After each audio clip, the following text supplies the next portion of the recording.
La seconde épître de Paul aux Corinthiens, chapitre 1. Paul, apôtre de Jésus-Christ par la volonté de Dieu, et le frère Timothée à l'Église de Dieu qui est à Corinthe, et à tous les saints qui sont dans toute l'Achaïe. Que la grâce et la paix vous soient données de la part de Dieu notre Père et du Seigneur Jésus-Christ. Béni soit Dieu, le Père de notre Seigneur Jésus-Christ, le Père des miséricordes et le Dieu de toute consolation, qui nous console dans toutes nos afflictions, afin que par la consolation dont nous sommes l'objet de la part de Dieu, nous puissions consoler ceux qui se trouvent dans quelque affliction. Car de même que les souffrances de Christ abondent en nous, de même notre consolation abonde par Christ. Si nous sommes affligés, c'est pour votre consolation et pour votre salut. Si nous sommes consolés, c'est pour votre consolation qui se réalise par la patience à supporter les mêmes souffrances que nous endurons. Et notre espérance à votre égard est ferme, parce que nous savons que si vous avez part aux souffrances, vous avez part aussi à la consolation.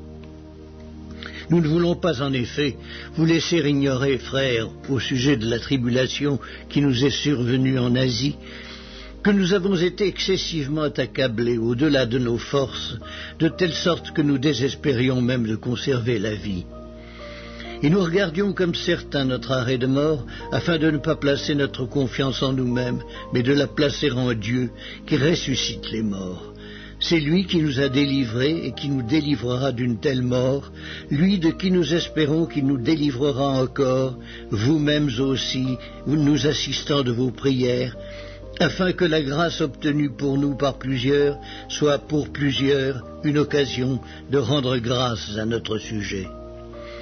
Car ce qui fait notre gloire, c'est ce témoignage de notre conscience, que nous nous sommes conduits dans le monde et surtout à votre égard, avec sainteté et pureté devant Dieu, non point avec une sagesse charnelle, mais avec la grâce de Dieu.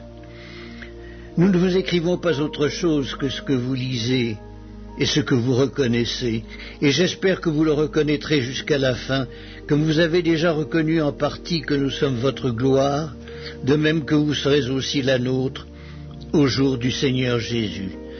Dans cette persuasion, je voulais aller d'abord vers vous, afin que vous eussiez une double grâce. Je voulais passer chez vous pour me rendre en Macédoine, puis revenir de la Macédoine chez vous, et vous m'auriez fait accompagner en Judée. Est-ce que, en voulant cela, j'ai donc usé de légèreté ? Ou bien mes résolutions sont-elles des résolutions selon la chair, de sorte qu'il y ait en moi le oui et le non ? Aussi vrai que Dieu est fidèle, la parole que nous vous avons adressée n'a pas été oui et non.